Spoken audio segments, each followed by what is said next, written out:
오늘 정말 제가 너무너무 감동이 있고 기쁘고 또 오늘 이 예배를 준비하면서 여러분들이 얼마나 많이 준비했나 오늘 앉아있는데 워십도 그랬고 찬양도 그랬고 정말 정말 지난날에 신학교 교수로서 이렇게 한동안 쉬었다가 나와서 보니까 너무나 은혜롭고 또 너무나 새롭고 정말 지난날에 교수로서 일을 했었나 그 생각도 한번 해보는 그런 회상의 시간이었습니다. 사랑하는 우리 생도 여러분, 정말 주님이 여러분을 사랑하시고 또 너무나 여러분을 하나님께서 귀히 여기신다라는 그런 마음을 오늘 갖게 해주시고 하나님께 모든 영광을 주면서 말씀 한번 우리 은혜에 나눠보도록 하겠습니다. 자, 오늘 빌립보서 4장 6절에 7절의 말씀은 우리 모두가 다 너무나 잘 아는 말씀이에요. 자, 말씀을 안다는 것은 말씀을 어떻게 해요? 삶으로 적용한다는 것. 아멘이죠? 그래서 그렇게 우리의 삶 속에 적용해서 여기까지 우리가 있는 줄로 믿습니다. 참 이 말씀은 제가 삶 속에서 지금까지 실천해오고 또 오늘 사도 바울이 빌립보 교회 교인들에게 이렇게 전하는 말씀을 통해서 그들이 얼마나 하나님의 기쁨이 되었고 하나님 앞에 얼마나 충성된 일꾼들이었나. 정말 빌립보 교회는 모두가 다 칭찬받을 만한 그런 교회였다는 것을 당시 시대적으로 알 수 있습니다. 제가 이제 올해는 사실 여러분 중에 단풍놀이 갔다 오신 분 손 들어보세요. 할렐루야. 저만 안 간 줄 알았더니 다 똑같네요. 아멘. 너무 좋아요. 통할 것 같아요. 아니 단풍놀이가 주변에 보면은 뭐 빨갛게 그런 것을 단풍놀이로 알았는데 올해는 제때에 단풍이 들질 않았던 것 같아요.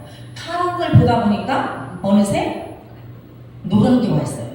노란 컬러가 왔죠. 그 다음에 이제 슬슬 빨갛게 변화가고 있는데 정말 저는 올해 뭐 여행 한 번을 제대로 못했어요. 이유는 딱 한 가지예요. 하나님께서 저에게 전야함으로 말미암아 그것을 잘 견뎌내도록 은혜를 베풀어 주시고 또 그 일에 또 매진하면서 목회를 쉬지 않고 일하게 하신 것이 얼마나 감사한지 정말 이루 말할 수 없는 그런 올 한 해에 정말 사랑스러운 한 해라는 것을 오늘 생각을 해보면서 여러분 이제부터 우리가 빌립보서를 통해서 로마 시대 바울이 활동했던 그 시대로 한번 들어가 보도록 하겠습니다. 여러분 여행은 오늘 로마 여행으로 빌립보 교회를 향해서 가시기 바랍니다. 자, 빌립보는 어떤 곳이었죠? 로마의 식민지였어요. 제가 좀 교수직을 해서 이런 지식을 좀 많이 전하니까 혹시라도 또 지루하게 듣지 말고 신학생들은 지식 얘기하면 너무 좋아요. 그러니까 우리가 함께 은혜를 나눌 때 제가 신성정 목사님한테 당시 제가 20대 때예요. 신성용 목사님이 수요 예배에 참석을 해서 가봤더니 저희 교회는 아니었고 그냥 지나가다가 이 교회 들어가서 수요 예배 드려야겠다. 그리고 들어갔는데 신성종 목사님이 앞에서 수요 강해를 하시는 거예요.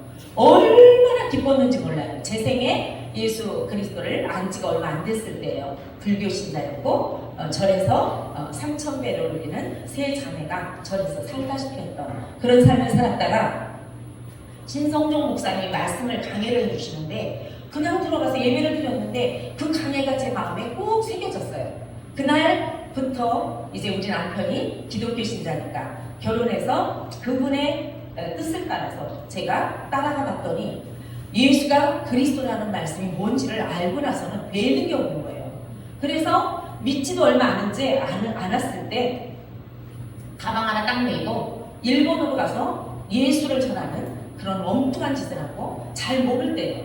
다만 나를 구원시킨 은혜가 너무 커서 그 은혜를 알고 가방 하나 메고 비행기 타고 나루타 공항에 내려서 호탕으로 들어가서부터 복음을 전했던 그런 열정이 있었던 시절이 있었어요. 그런데 오늘 빌립보 교회 교인들도 마찬가지일 것 같아요. 바울이 얼마나 이들이 칭찬받을 만하면 나의 면류관이라고 이야기를 하고 나의 기쁨이라고 말하고 나의 사랑하는 그런 성도들, 교인들 그렇게 표현을 해요. 이렇게 표현할 수 있다면 이건 보통 사랑하는 게 아니에요. 왜죠? 그만큼 그들이 충성 때의 하나님의 일을 잘 감당하기 때문인 것이죠. 그런데 당시 로마 쟁계 통치자인 가이사 아우구스토는 안토니를 패배시킨 뒤에 그를 추종했던 군인들의 재산을 몰수하고 빌립보시에 정착을 하게 돼요. 그런데 이들은 로마 시민이었기에 따로 특별히 자치인처럼 그렇게 운영을 했어요. 그래서 그 당시에 이 빌립보 교회 교인들은 채찍질을 당하거나 뭐 환란을 당하거나 뭐 이런 것들이 다른 지역에 비해서 별로 심하지 않았어요. 그래서 별로 환란이나 핍박이 다른 예루살렘에 심하다고 해도 그 정도까지는 자기들이 체험을 못했어요. 그런데 뭘 잘했냐? 이렇게 어려움을 당하니까 너희가 연보를 거두어서 예루살렘 교회에 좀 보내자. 사도 바울이 그렇게 부탁을 합니다. 그러니까 열심히 와서 예루살렘에 그 모인 연보를 보내면서 예루살렘 교회를 함께 동역하는 그런 모습을 볼 수 있겠습니다. 당시 시민 빌립보에 있는 그런 시민들은 로마에서 멀리 떨어져 있었어요. 그래서 별로 그렇게 환란이나 핍박이 심하지 않으니까 자기들 나름대로 자긍심이 굉장히 높았던 그런 시민들이 빌립보 시민들이었어요. 그곳에 교회가 세워지고 나니까 이제 어떤 일이 일어나느냐, 점점점 활동하기에 아주 자유스러웠어요. 그래도 빌립보 교회는 자유스러웠다는 것이죠. 그러면서 몇 명이 모이지 않았어도 그들이 얼마나 마음을 다하고 또 서로 사랑을 나누는 예수님의 그 계명을 잘 지키는 그런 교회가 빌립보 교회에서 오직하면 빌립보 교회는 칭찬받는 교회다 이렇게 이야기를 하고 있죠.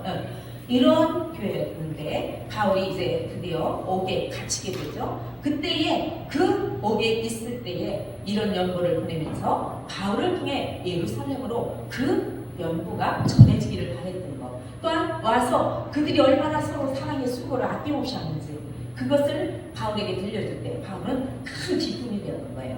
자, 여러분, 오늘 우리는 이 본문을 보면서 왜 사도 바울이 아무것도 염려하지 말고 다만 모든 일에 기도와 간구로 너희 구할 것을 감사함으로 하나님께 아뢰라 이렇게 얘기했는지를 제가 올 한 해 경험을 하게 되었어요. 지난날에 모든 목회에 15년째가 지금 목회를 하고 있거든요. 그런데 그때에도 역시 똑같은 이 말씀으로 목회를 해왔어요. 그런데 중요한 게 뭐냐? 이 목회를 하는데 한 가지 제가 감사함으로 아뢰지를 못했어요. 왜냐? 그때는 그런 믿음이 생기지를 않았어요. 거기까지.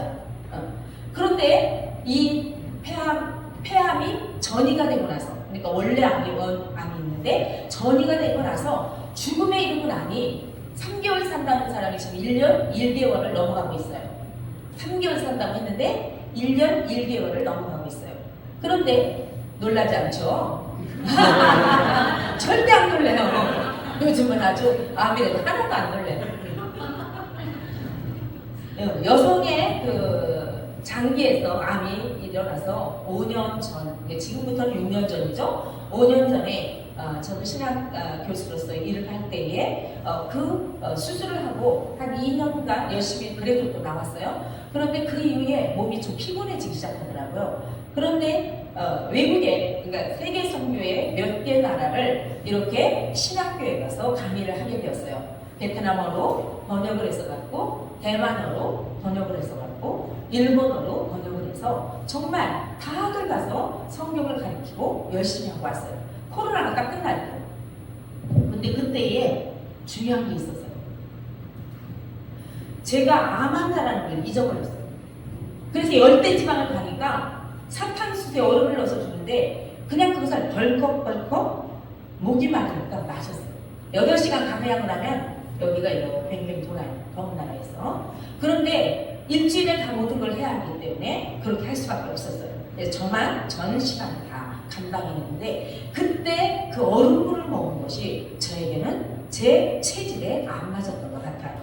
그래서 5년 만에 마지막으로 사진을 찍으러 갔는데 전이가 돼서 양쪽 폐에 암덩어리가 이만하게 있다는 거예요. 이쪽은 6개, 이쪽은 1개가 2.8cm, 이쪽은 1.8cm씩 대칭을 해서 가 있다는 거예요. 이 소식을 들었는데 작년 10월 10일 날 듣게 됩니다. 그런데 놀랍게도 제 마음이 오늘 이 제목처럼 하나님의 평강이 제 안에 지금 분명히 의사 선생님이 당장 수술해서 양쪽 폐를 다 자르고 5cm 남는다는 거예요. 그런데 제가 마음의 평강이 이 안에 있음으로 말미암아 아무런 반응도 하지 않은 채 알겠습니다. 의사 선생님, 저 지금 알았으니까 다시 연락을 드리겠다고. 그러고 그냥 나와서 그 다음 날부터 또 교회를 계속합니다. 목회를. 근데 제가 놀란 게 있어요. 하나. 거기서 놀랐어요. 오늘 이 말씀에 하나님의 평강이 그리스도 예수 안에서 내 마음과 생각을 지켜주신 것을 경험한 거예요. 할렐루야. 지금 버스가 왔어요. 분당 서울대병원은 버스가 전용 버스가 있어요. 그런데 버스가 앞에 딱 왔는데 거기 발을 올려서 이 차를 타고 가서 버스를 타고 천안을 와야 되는데 이 다리가 분명히 아까 의사 선생님 앞에서는 제가 평안하게 나왔어요. 다 말을 듣고. 근데 다리가 안 올라가는 거예요. 버스 위로. 올려봐도 안 올라가고 올려봐도 안 올라가는 거예요. 이때서 생각이 나는 거예요. 이게 정리된 거라고? 근데 나는 왜 반응이 없었지? 라고 이야기를 하면서 3개월 전에 CT 찍었을 때 아무것도 없다는 사람이 이게 무슨 소리야? 저 의사 뭔가 잘못 봤구나. 전 그렇게 판단이 난 거예요. 그랬더니 그게 아니었어요. 그 사람은 정상적으로 잘 판단을 했는데 제 안에 주 예수 그리스도의 평강이 온전히 과함으로 말미암아 그들의 말이 저에게 하나도 뭐하지 않았다? 작동되지 않고 반응하지 않도록 하나님께서 저를 지켜주신 것이었어요. 분명히 발이 안 올라가는데 뭐가 왔다 갔다 하는데 1시간이 지났어요.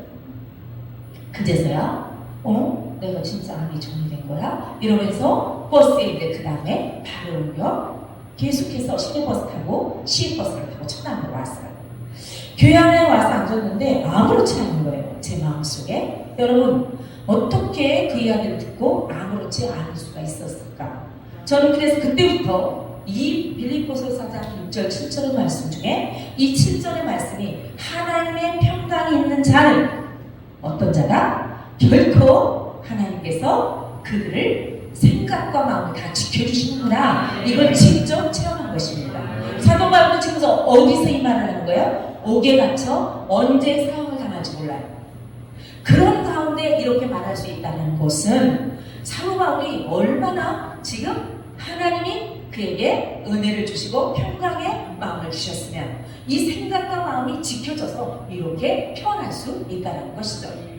하나도 그는 거기에 있어도 오직 복음을 위해서 일할 것 외에는 생각하지 않았다는 것이죠. 여러분, 오늘 본문이 우리에게 주는 은혜 무엇인지 한번 살펴보겠습니다. 저는 첫 번째는 하나님의 평강은 우리 스스로 얻지 못한다. 믿으시면 아멘? 하나님이 주시는 그 평강을 우리 스스로 얻게 된다면 우리는 하나님을 찾을 이유가 없다는 것이죠. 왜 하나님께서 우리에게 기도와 간구를 하나 했을까? 이것을 보니까 바로 하나님의 평강은 하나님으로부터 오는 평강이기 때문이라는 것이죠. 여기서 말하는 평강은 사람이 스스로 만들 수 있는 것이 아니다라는 것입니다. 오직 그리스도 예수 안에 있는 성령의 도우심이야 말로 우리에게 그것을 줄 수 있다는 것을 알 수 있겠습니다. 사랑하는 성도 여러분, 아니 사랑하는 모든 학생, 우리 모든 학생의 모든 여러분, 저는 오늘 이 말씀을 통해서 여러분이 신학의 길을 갈 때 얼마나 어려움이 있었는지, 저는 제가 신학교의 길을 갈 때 너무나 어려움이 많았어요. 인생에서 제일 어려울 때가 제가 신학교를 우리 교단에 들어왔을 때였어요. 그리고는 그때부터 야간에 신학을 하면서 하나님께서 나에게 은혜를 주시는데, 가정은 무진장 사업이 망해서 어려웠죠. 자녀들은 둘 다 학교를 다녔죠. 대학교를 다니고요. 또 하나 남편은 막 사업이 망해서 돈을 벌어오지 못했어요. 그런데 놀랍게 제가 밖으로 나가서 활동만 하면 저에게 한없는 물질을 부어주시는 거예요. 우리 가족은 아무도 돈을 버는 사람이 없는데 저에게는 나가서 일만 하면, 예수만 전하면 저에게 왜 그렇게 돈을 많이 주시는지 돌아올 때는 그냥 돌아오는 법이 없었습니다. 그래서 하나님이 어떤 분인가, 나는 신학을 가야겠다 결정을 하고 와보니 이 신학교를 통해서 예수를 더욱더 깊이 있게 알아가니까 그때부터 하나님의 능력이 저에게 임하기 시작하는데, 병든 자를 기도만 해주면 치유가 되고, 아멘. 뿐만 아니라 너무나 묶인 문제들이 많은데 그 문제 이야기를 듣고 그 문제를 가지고 기도해주면 그 문제가 풀어지는, 이상하게도 신학교를 다니면서 놀라운 역사가 일어나기 시작했다는 것이죠. 여러분은 지금 어때요? 여러분도 그런 능력이 나타나고 있죠? 저의 신학생 시절과 여러분의 신학생 시절은 너무 다른 게 있어요. 저는요, 그 당시에 이렇게 은혜가 가득한 시대를 살지 않을 때였어요. 지금은 유튜브를 열어보거나 핸드폰을 열어보거나 뭐를 열어보면 다 뭐예요? 은혜의 말씀이 쏟아져요. 당시에는 계시록 한 말씀을 들으려면 신학교에 가서 공부하지 않으면 계시록을 들을 수가 없었어요. 오직 대한민국에서 이강호 목사님하고 또 박만홍 목사님인가 그분만 계시록을 서술했어요. 우리 담임 목사님이 계시록을 안 풀어주시는 거예요. 왜냐하면 두렵다. 이 계시록을 잘못 풀면 큰일이 난다고 나는 계시록을 안 하겠다는 거예요.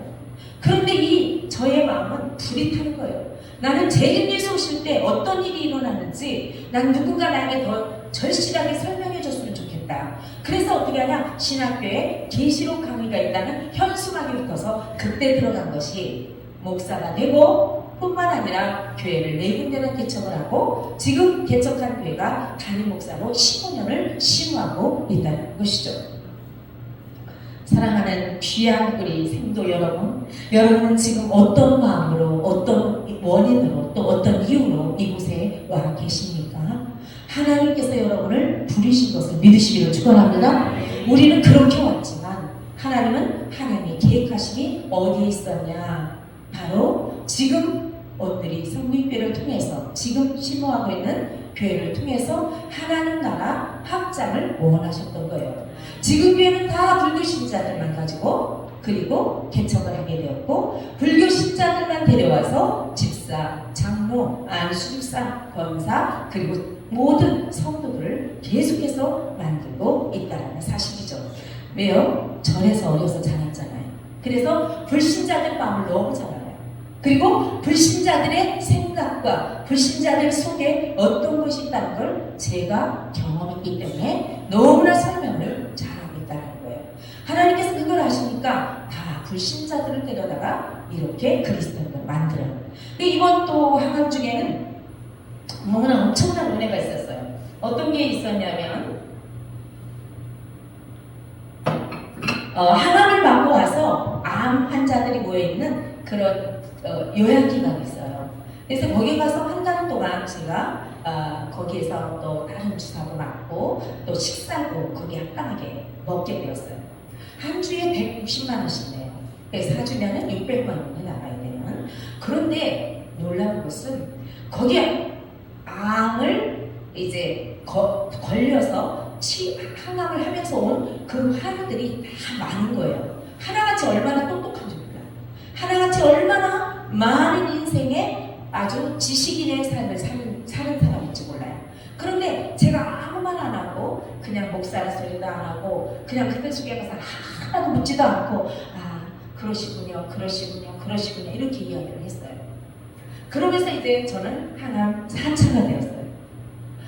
항암 4차가 되었는데 원래 폐를 자르지 않으면 조직 검사를 할 수 없다는 거예요.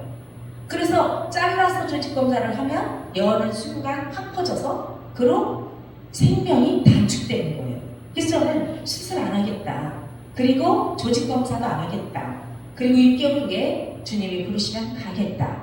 이렇게 결정을 하고 산부인과인 저의 주치의에게 당신이 산부인과에서 유전자 검사한 걸 가지고 나에게 항암제를 써주시면 어떻겠습니까? 이렇게 이야기를 했어요. 기도하고 한 거예요. 그랬더니 하나님께서 그분의 마음을 처음에는 화를 내게 하시더니 제가 마스크를 딱 벗고 사실은 제가 목사인데 하나님께서 폐를 열라 하지 않습니다.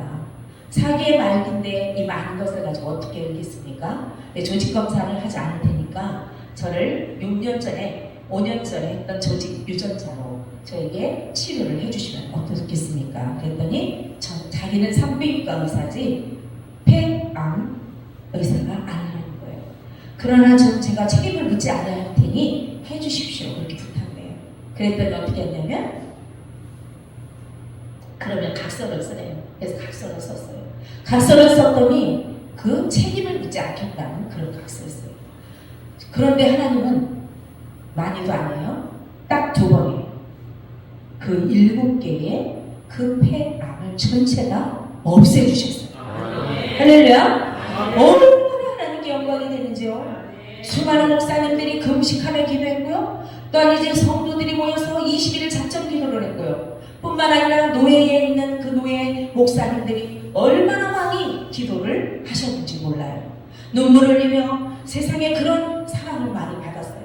그런데 그 사이에 하나님께서 단 2번의 의사가 놀랄만한 일을 해내신 거예요. 아멘. 왜 하나님이 해내셨을까요? 오직 하나님의 평강이 내 안에 있는 것을 온전히 믿고 의지할 때 하나님께서는 기도와 간절히 구하는 그 간구함을 이제 들으시고 응답하셔서 그로 감사함으로 이 폐병이 나게 하시고 감사합니다. 이제 남은 생애 6개월 동안 하나님 충성을 받아가겠습니다 하고 아무것도 안 하고 뭐를 했느냐? 항암을 맞고 났더니 뼈와 뼈 사이에 주님이 십자가의 양발에 폭에서 못 박은 그 아픔, 양손에 못 찔린 그 아픔, 그것을 느끼면서 이제 그 병원에서 항암 환자들에게 예수를 전하기 시작했습니다. 놀라운 것은 거기 불신자들이 예수를 믿고 이제 몇 주 안 돼서 나와가지고 목사님이 폐암이 없어졌대. 나도 예수 믿으면 없어질 거 아니야. 이러고 달려오기 시작하는데 정말 놀라운 일이 우리 교회 안에 일어나기 시작했습니다. 다 가까운 교회 가라고 했어요. 당신은 쌍용동입니까? 쌍용동 몇 번째 이런 교회가 있으니 그곳으로 들어가시오. 당신은 백석동입니까? 그렇게 해서 다 얘기를 해줬는데 결국엔 그 교회들 가서 다 어떻게 영적 기도는 받고 성경 공부는 우리 교회 와서 하고. 왜? 시스템이 갖춰져 있는 교회가 우리 교회뿐이었어요. 그분들의 교회는 그게 아직까지 기초서부터 다 갖춰져 있지 않았어요. 그래서 하나하나 갖춰진 상태에서 4주 코스를 마치고 이제 새신자 코스에서 드디어 이제 예수 그리스도의 제자에 관련해서는 첫 단계로 들어가기를 시작했다는 것이죠. 놀랍죠? 하나님은 하셨어요.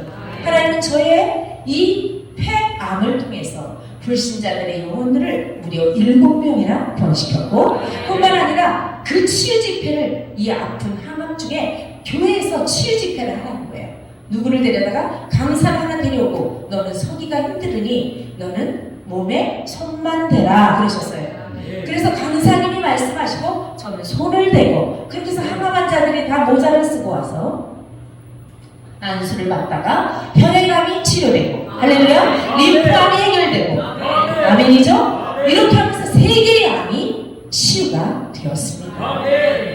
여러분 그분들은 상상도 못했어요.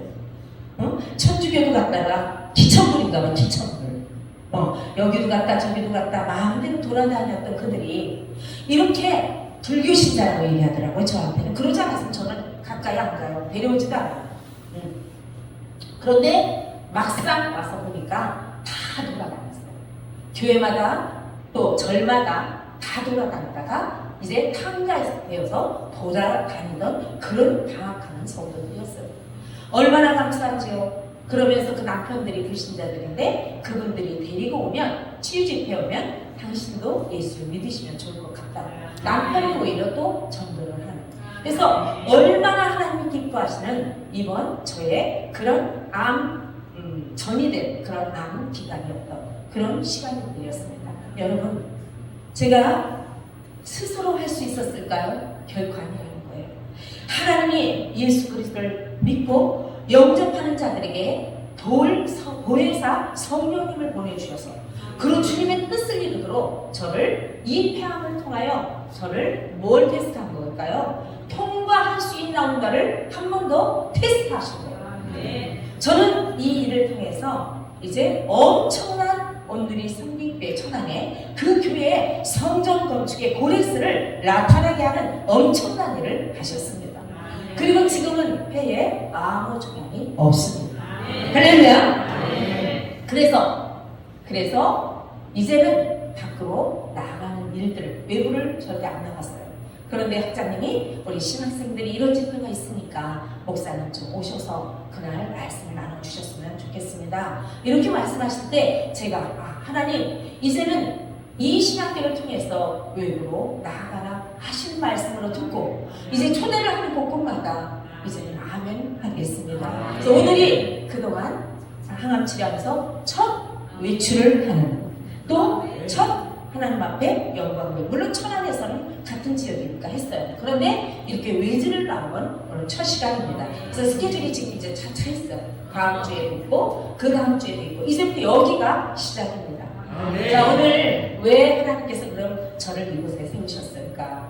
여러분, 어떤 분은 몸이 아파서 오신 분도 있을 테고 어떤 분은 내 삶이 너무나 공고해서 오신 분도 있을 테고 어떤 분은 자녀들과 또 내 남편과 내 아내로 근심되어서 오신 분도 있을 테고 어떤 분은 하나님께서 정확히 나를 사명자로 불러서 나는 그 부르심에 순종하며 왔습니다. 이렇게 고백하는 이들도 있을 것입니다.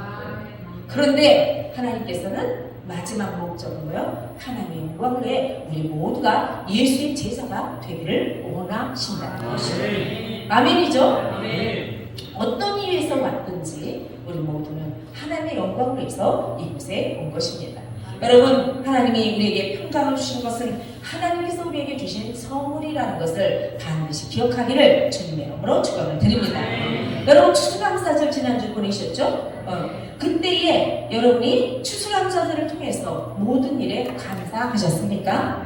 아멘? 올 한 해 모든 것이 하나님의 은혜였다라고 고백하셨어요? 이 말은 무슨 뜻이에요? 오늘 빌립보 교회에 이렇게 바울이 칭찬할 만한 교회에 근심덩어리가 있었어요. 왜냐하면 바울이 그리스도의 복음으로 잘 가르쳐놨어요. 그런데 유대계 그리스도인들이 마음이 변하기 시작했어요.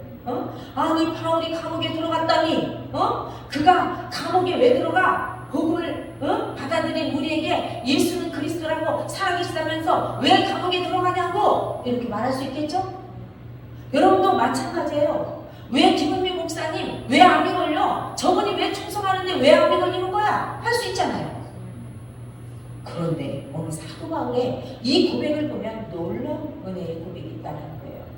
어떻게 말했어요? 아무것도 염려하지 말고 다만 모든 일에 기도와 간구로 감사함으로 아뢰라는 거예요. 감사함으로. 여기에서 모든 일은 어떤 일? 우리가 생각하는 좋은 일, 우리가 생각하는 나쁜 일, 우리가 생각하는 근심되는 일 어떤 거냐는 거예요.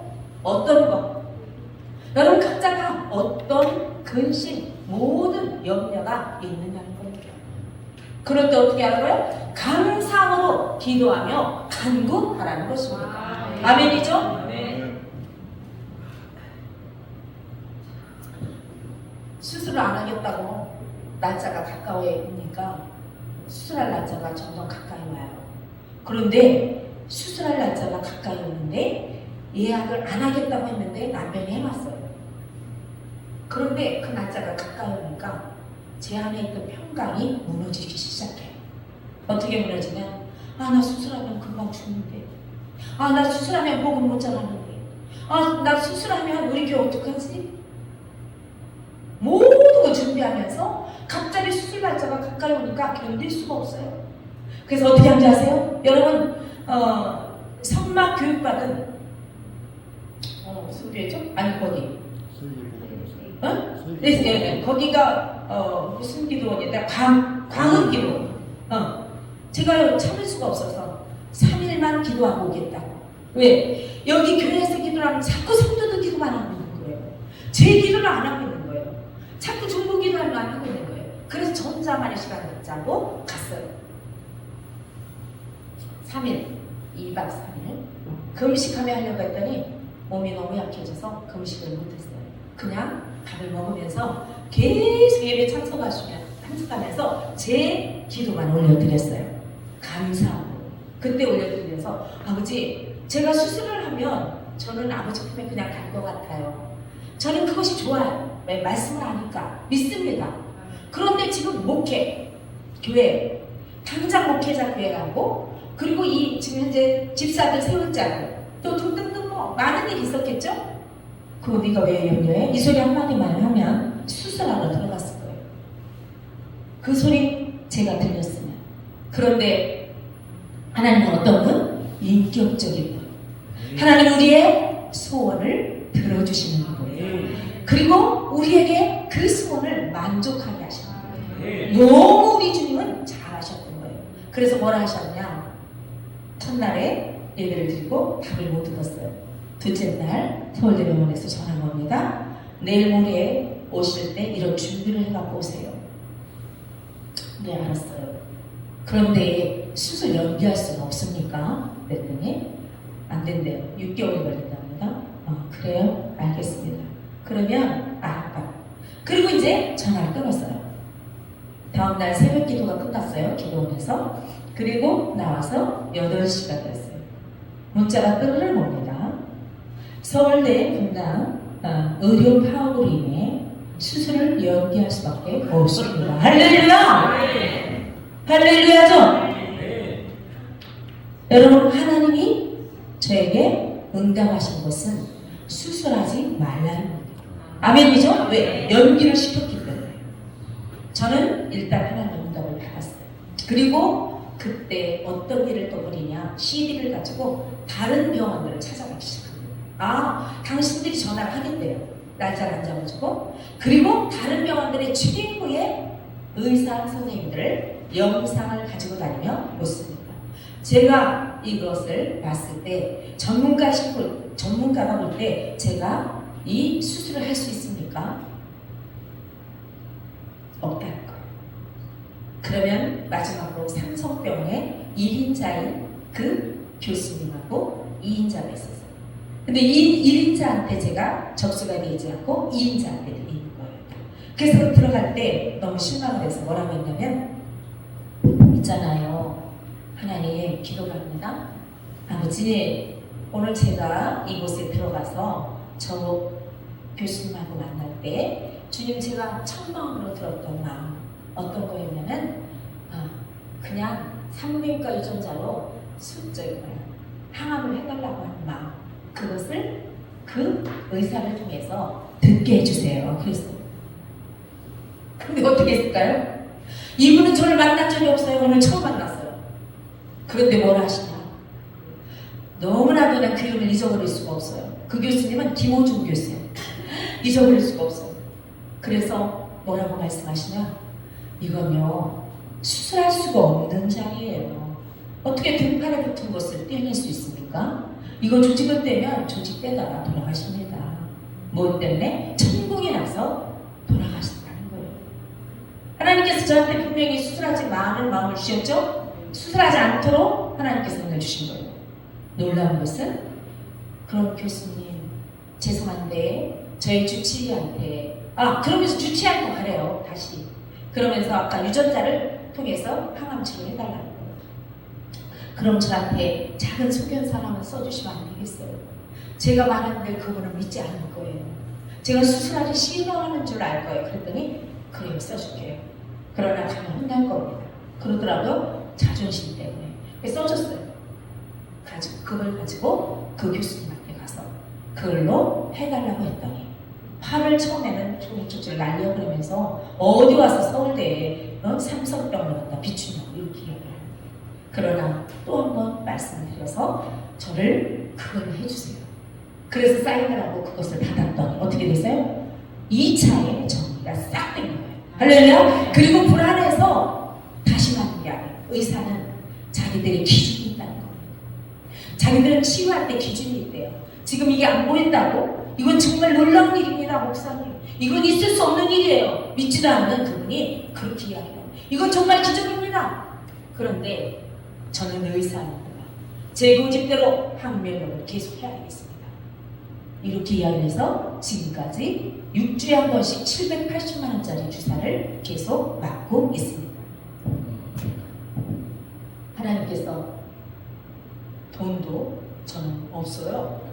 아버지가 워낙 돈이 많아서 다 공급해 주신 거예요. 우리 아버지가 얼마나 천지의 주인 되시는지, 아니 이 모든 피조물의 주인 되셔서 어찌 그렇게 우리 성도님, 보험회사 다니는 성도님 어려워서 몇만 원짜리 보험 하나 들어줬더니 거기에 예비된 돈으로 그렇게 제가 치료를 잘 받을 수 있는지 저는 상상도 못했다는 것이에요. 5천만 원을 썼어요. 10개월 동안. 이제는 보험회사에서 안 해준대요. 그러니까 12월 달에 준비되는 건 뭐냐. 하나님, 아버지 1,000만 원이 또 필요해요. 다음 달 6일 날. 이제까지는 해주셨는데, 그랬더니 아들 회사에서 부모님이 아프면 20%, 병원비 20%를 해준대요. 5천만 원을 끌어다 줬더니 1,000만 원을 준대요. 할렐루야? 경험을 하라는 거죠. 안 주면 안 한다고 했어요. 하라는 거예요. 여러분, 하나님은 위대하십니다. 아니, 저는 제 암을 치료해 주신 것 물론 엄청난 위대하시죠. 그런데 저는 하나님께서 가는 곳곳마다 언제나 기적을 일으켜 주시는 것을 여러분도 실제 경험하면서, 여러분 예수님을 누가 했어요? 예수가 그리스도다. 계속 그러시잖아요. 살아계신 하나님의 아들십니다. 여러분들이 그렇게 외치고 다니잖아요. 왜 그럴까요? 그분은 살아계셔서 지금도 여러분과 저를 어떻게 감사함으로 그분께 아뢰기만 합니다. 우리에게 평강이 넘쳐서 우리의 삶에 나타난 모든 현상들이 나를 결코 쓰러지고 연약하고 좌절하게 만들지를 않더라는 거예요. 할렐루야. 할 말은 너무나 많습니다. 하나님께서 우리에게 주신 이 은혜가 얼마나 큰지 너무나 많아요. 그러나 우리는 분명히 오늘 이 말씀을 통해서 우리가 신앙의 여정을 걸어갈 때, 아니 여러분이 신앙의 길을 걸어갈 때 학비 좀 없으면 학장님한테 내달라고 하세요. 그리고 졸업하고 나서 여러분이 하나님의 길이 열렸을 때 딱 갚아도 돼요. 아니 저 그렇게 다녔기 때문에 지금은 다니는 데마다 나눠주고 섬기는 교회예요. 그런데 그 전에 저는 너무 어려웠어요. 살기가 어려웠단 말이죠. 그러기 때문에 그때는 그렇게 할 수밖에 없는데 그 이후에 하나님 한 방에 학비를 다 해결해 주셨어요. 그래서 신학비에 돈 없다고 못 오시는 분이 있거든 막 끌고 와요. 아멘? 여러분 반드시 끌고 오세요. 그런 분들이 어떻게 해요? 열심히 성실히 저와 같이 예수 그리스도의 평강 안에서 주님의 인도함을 받는다는 것이죠. 사랑하는 귀한 우리 생도 여러분, 엘리야와 엘리사는 정말 훌륭한 스승과 제자의 관계입니다. 엘리사와 그 함께했던 그 엘리사, 바로 이제 가르쳤던 그런 그 제자들도 훌륭한 생도들이었어요. 여기 청주 청년신학은 정말 우리 교단에서 내려가는 그런 신학교입니다. 저는 이 신학교가 옛날 저 수곡동에 있을 때부터 교수로 일하면서 너무나 이 학교가 부흥하기를 기도했던 그런 교수 중에 하나입니다. 그래서 오늘 여러분을 또 이렇게 만나잖아요. 얼마나 많은 제자들이 있는지 몰라요. 그래서 제가 하나님, 제가 65세 이후에는 제자들 교회들 다 다니면서 제자들의 어떻게 행정을 하고 어떻게 목회를 하며 어떻게 이제 성도들을 다룰 것인가, 바울처럼 저에게 십자가 은혜로 전하게 하여 주시옵소서 했는데 어떻게 해요? 벌써 60세가 딱 끝나요. 그래서 내년부터는 그 일을 감당해내야 돼요. 그래서 첫 출발을 신학교를 통해서 다시 시작하면서 이제 이 일을 전국적으로 해나가게 될 것이라는 것입니다. 사랑하는 귀한 우리 성도 후배 여러분, 저는 여러분을 하나님 앞에 반드시 이제 소개할 때 여러분은 이런 사람이다라고 소개하고 싶어요. 어떤 사람? 감사함으로 모든 문제를 하나님 앞에 기도와 간구하는 그런 평강 있는 그런 하나님의 종이 되기를 주님의 이름으로 축원을 드리면서 제가 언제든지 여러분을 소개할 때 우리 청주촌의 신학의 이러한 사랑하는 귀한 목사님이시고 전도사님이시고 그리고 지금 한참 배우는 그러한 생도들입니다. 이렇게 소개할 수 있기를 주님의 이름으로 간절히 바라고 있습니다. 이제 우리는 이 길을 사명자로 걸어가고 있습니다. 그리고 또한 이 사명자의 길은 내가 택한 것이 아니라 하나님께서 나를 부르셔서 무엇이 있어요? 하나님의 목적이 있죠. 하나님이 여러분을 향한 뚜렷한 목적이 계셔요.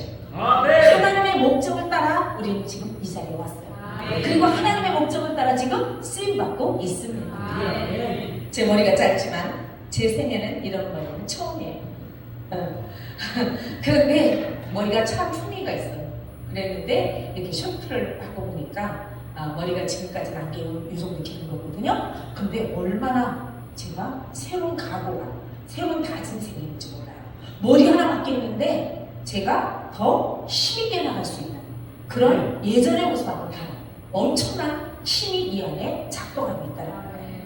여러분 이게 왜 그럴까요? 오늘 주님이 주시는 참된 평가로 말미암아 내 안에 무슨 일이 생겼어요? 주 안에서 항상 기뻐하는 그런 일들이 생기고 말아가는 것이죠. 왜? 우리의 마음을 지키시는 분이기에 그분이 평강을 오셔서 지켜주시기에 나는 항상 주님의 이름을 기뻐하며 내가 어디를 가든지 그 주님의 이름으로 기뻐하며 사역을 감당하고 있다는 것이죠.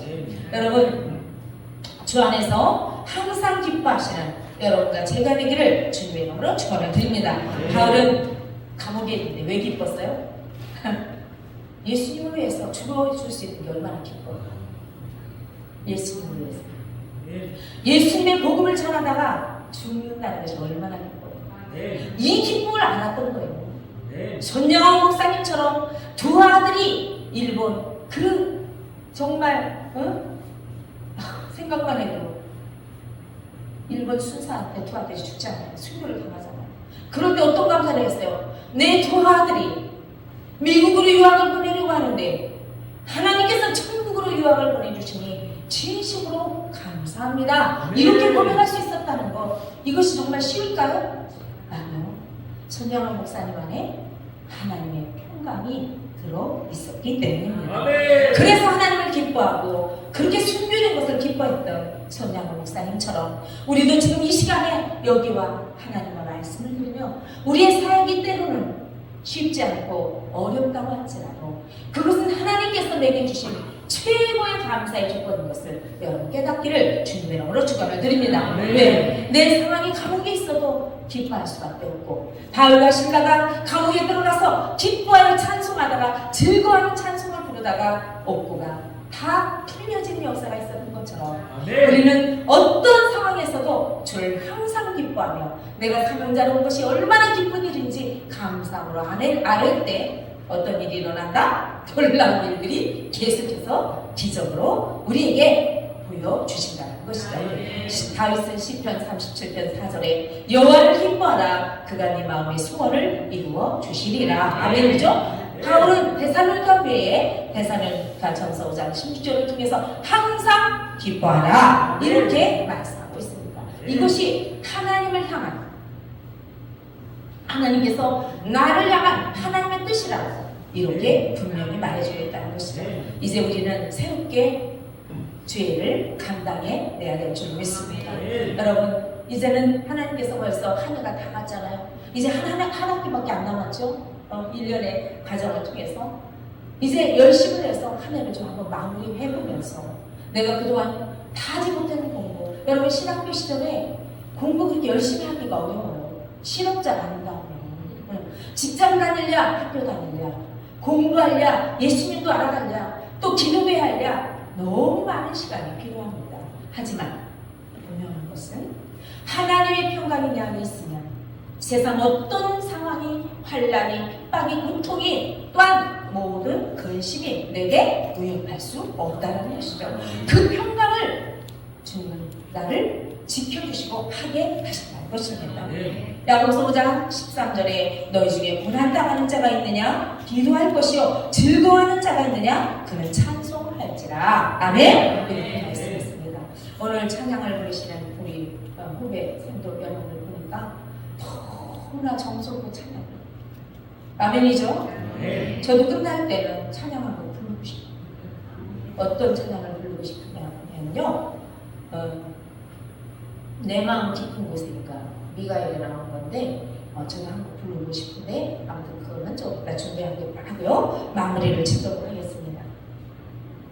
오늘 표현하고 싶은 말이 1시간 반 정도만 되면 정말 많은 이야기가 있어요. 그런데 오늘 이 정도로만 나누고 다음 기회가 왔을 때는 또 다른 말씀을 통해 하나님이 사이사이에 일하셨던 그런 은혜를 또 나눠야 할 아주 많은 제일들이 있습니다. 죽음 앞에 가본 자들에게 제일가 많아요. 할렐루야. 그래서 고난을 당하면 기뻐하는 거예요. 특히나 사명자는 그래서 하나님께서 그 재료를 많이 주셨기에 그것을 기뻐하며 수많은 자들의 사망을 따라 함께 위로하고 또 좌절해 있는 자들을 세우라는 것입니다. 이제 우리는 항상 천국을 소망하며 달려가는 바로 주님의 제자들입니다. 이제 이 사명을 감당할 때 여러분 어떻게 감당할 것인지 주 안에서 항상 기뻐하는 그런 감당을 해야 될 줄로 믿습니다. 사명도 이 마음일 때 감당할 수 있고 내게 주신 사명도 이 마음일 때만 해낼 수 있다는 것이죠. 여러분 모든 것을 하나님 앞에 맡기고 여러분 모든 것을 주님 앞에 간절히 구할 때 감사함으로 안에서 여러분의 지금 가는 이 여정 결코 하나님의 기쁨이 내게 크게 임한다는 사실을 다시 한번 깨달으면서 지금 온 고난 내게 하나님의 기쁨을 주시는 최고의 뭐예요? 선물이라는 다시 한번 깨달으면서 많은 사람들은 암의 물로 치고받지만 하나님은 그것을 통해서 고레스를 보내 우리 교회가 몇천 명의 교회를 줄 수 있는 노래랑 일을 행하셨다는 거 이것을 다시 한번 기억하면서 다음 기회에 어떻게 하고 성도에 계획되고 있는가 그것과 함께 나눌 수 있는 그런 시간이 되기를 간절히 바라면서 여기서 마치도록 하겠습니다. 제가 찬양한 곡 부르고 기도하겠습니다. 한번 2차 리듬 나오나요? 이거 틀으면 되죠? 박사님 한번 같이 불러보겠습니다.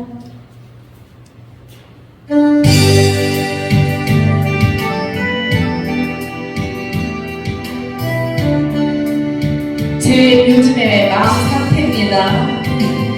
지금 내 마음속에 오로지 주님 생각 지금 내 마음속에 오로지 주님 찬양 두려워하지 말고 살아요. 주님은 능력 되시니 나의 소망 나의 기쁨 영원히 주님과 함께 찬양해요. 주님을 찬양해 오로지 주님만 찬양해. 지금 내 마음속에 오로지 참된 평화 지금 내 마음속에 오로지 주께 감사 천국을 소망하며 살아요. 주님은 구원이시니 나의 소망 나의 기쁨 영원히 주님과 함께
기도하겠습니다.